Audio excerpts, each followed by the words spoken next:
Hello, everyone. I'm happy to be with you virtually, out of isolation, unfortunately. I hope you had a great 2 days, and I'm really looking forward to meeting all of you in person. But now I'm happy to still introduce you to our project, Collaborative Human Robot Motion Planning with Mixed Reality, which is a collaboration of CRL from ETH and the Microsoft Mixed Reality and AI Lab. So first, let me start out with a little intro on why do we care about human-robot collaboration. So in the human world, we are mostly able to solve real and difficult problems if we collaborate. So aside from the deeper philosophical meaning of that, multiple people are just often required to execute tasks. For example, if we want to carry something together, which is just too heavy for one single person to carry. The form of collaboration can, depending on the task, be more or less hierarchical. For example, in the kitchen scenario, where you have one leader telling everybody else what to do, or they can be more like among equals. They can have more or less supportive tools, like a crane in the upper middle image, more or less planning involved, direct control or more passive control over an object. They can deal with dynamic environments. And maybe there's also some scheduling that's required if we have huge teams of people. So anyway, for humans, mostly collaboration is necessary for complex tasks. And another good reason why humans should be able to collaborate with robots is that, so first, science fiction tells us things are going to turn bad if we don't. But apart from that, there's a lot coming up with different industries that either have work that needs to be done that falls into the DDD category, so dull, dirty, or dangerous work, or because there are simply not enough people who could work such a job nowadays anymore. So in the dairy industry, for example, there's a real labor shortage at the moment, and a lot of jobs are gonna require some automation. And according to Robert Plater, so first, of course, this is gonna, some jobs are gonna disappear, but also there is going to be an appearance of new jobs, like in every industrial revolution. And Robert Plater calls that the robot wrangler, a person that will manage 5 to 10 robots at a time and keep them all working, supervise them, train them, or collaborate with them if necessary. And this is also at the core of Wilson and Doherty's book. They are two Accenture consultants that have worked extensively with companies using AI. And they call this the missing middle. So activities where it's not human only or machine only, but humans can actually complement machines, and AI gives the human superpower, or in this case, in our case, robots give the humans superpower by amplifying or interacting with them. And so this is also one of the main thoughts behind all of this work. How can we best create this interface? How can we best fill this missing middle between humans and machines in order to leverage human intelligence and intuition while benefiting from the strength, precision, and computational power of robots or machines in general? So one important question here is the question of communication, because collaboration requires us to communicate intent. And there are several ways to do that. So here I'm going to quickly introduce some of my and our lab's previous work. I've broadly categorized this into 3 levels, so to speak. So one level is like the most direct level of communication of intent, which is just do it yourself. That means teleoperating a system. So this was one of my very first experiments that I did with teleoperating a robot, and you can see it's a little bit buggy, but what it's doing, it's also colliding a lot with itself. What it's doing, it's trying to follow my hand movement. And there are directly a lot of problems that you can see that appear. So first, you don't want it to collide with itself, ideally, but also, how do you best map the hand? Because if you see the robot hand, the Allegro robot hand only has 4 fingers, whereas the human hand has 5 fingers. So how to best do this mapping, how to best react to the human input. Another work that we did in our lab recently was with a student of mine, Christoph Gretzbach, who was guiding a dual-armed Yumi robot to do some simple pick-and-place tasks. And here he's preparing a very abstract coffee by picking up some sugar packages, and also picking up a coffee cup with the other arm, and then combining them and making some delicious coffee.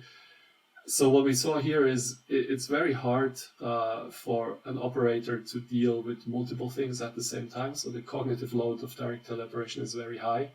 And also just once you know what you want to do, it's kind of hard still to get the robot to do exactly what you want it to do. So on the very right, you see some work that was done by Chenyang Wang and Roy Poran of our lab, who worked in task autocorrection. So once the system recognizes what you actually want it to do, it can help you achieve that. And so that is one good way of doing that. Another way is to use intelligent mapping for the input. But still, there are some problems with direct teleoperation that are still not quite easy to solve. On a higher level, you kind of want to get the operator out of this burden of having to define all the motion like by hand. You want rather a multi-robot system or just a robot system to follow an input. And in this case, what we did is we specified the input via the payload pose. So we actually told the system what we wanted to do with the payload, and then the system does everything else by itself, including some manipulability optimization, so it can optimally follow the movement of the operator, and then also try not to collide with the payload or itself or the floor. A similar project or a similar quick test was basically putting this on mobile bases and then using the HoloLens to display this in the room and to have multiple robots carry the sofa around the room. And here again, I'm also specifying the pose where I want the robots to go, and they more or less are able to follow this more or less well. And the final project on the very right was something that was done in collaboration with the Design++ initiative, where we have this whole-sized robot. Those are the RFL robot arms at ETH, and they are carrying this payload, and we kind of shrunk them down to table-sized in this hologram, and they're now able to follow operator input. In this case, the operator is kind of a giant now, but we can obviously scale this whole hologram however is most fit for intuitive input. And then finally, on an even higher level, we don't even want to specify the payload position anymore, but we just kind of want to select robots and assign them to a task. So in this case, the task is very simple. What you see here is a simple flocking application where robots can just be selected and sent to a specific location.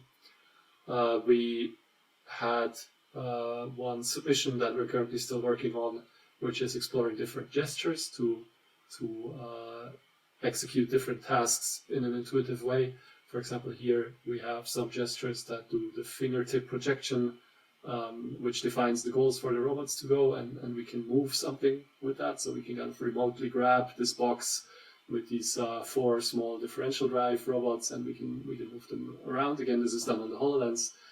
And then on the bottom, it's a bit hard to see, but basically you have the 4 robots again, which are pushing a box, and now we just want to define this green target rectangle, and the robots slowly but surely kind of move this black box into the target area, which is just a high-level communication of intent. We tell the system we want to go over here, and then everything else is executed by the robots themselves. So a lot of the work that we have been doing so far kind of explores these different levels of communication and what is intuitive in them and what is a bit more tricky.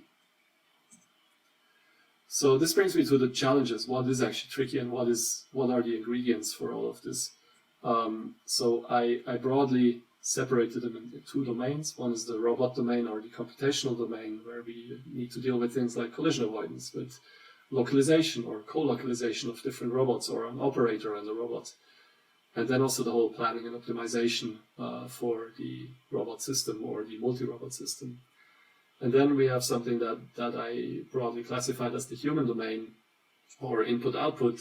So this is everything that has to do with the human. How do we visualize data? How do we visualize internal states of robots?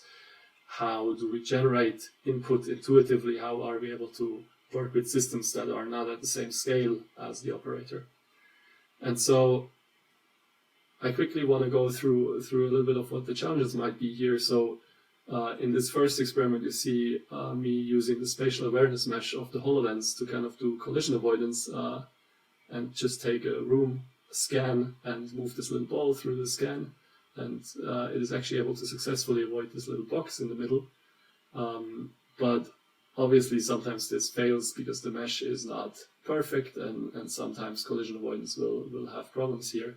So we've been working a lot on how to make collision avoidance better, and some of the work that has been done at CRL by colleagues of mine, Simon Zimmerman and Simon Huber, is this differentiable collision avoidance framework on the right, where you see that robots can now successfully transport objects through very narrow gaps and do these handover maneuvers. So that has been a first successful step into the right direction for us.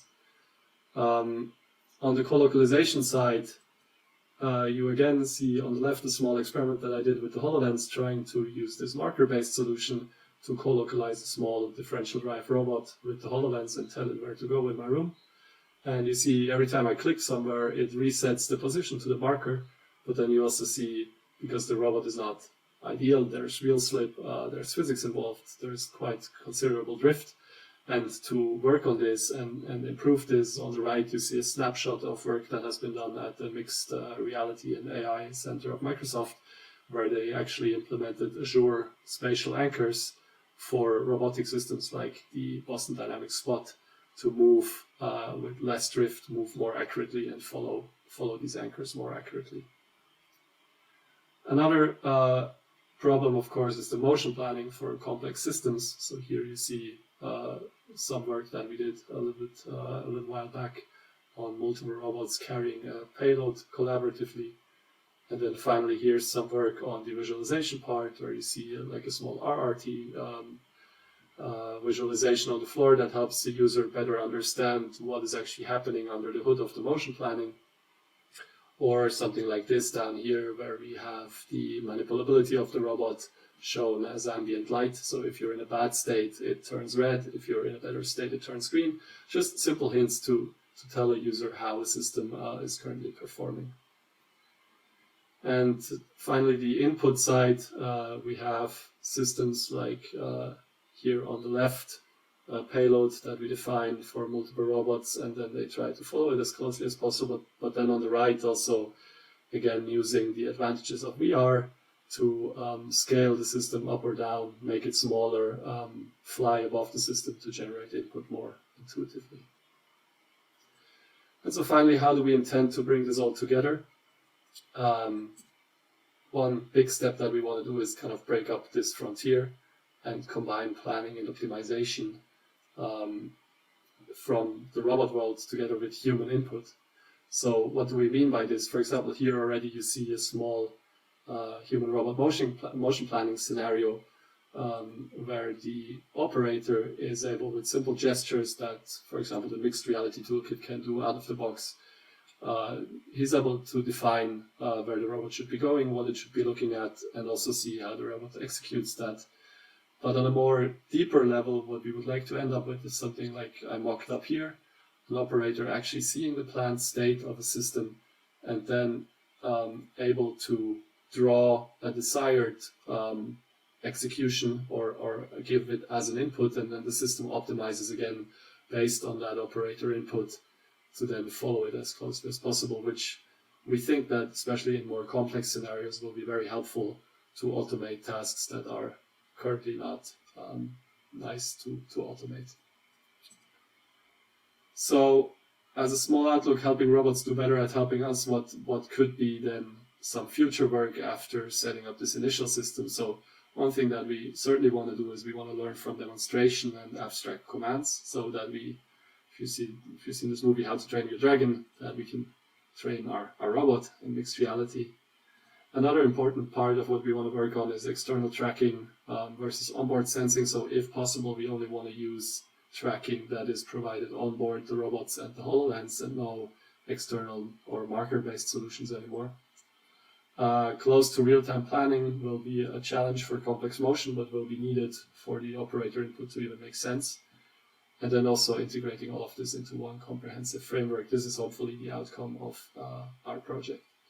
So thank you very much for your attention. I wish you all a good rest of the evening, and thanks a lot for your attention. Bye.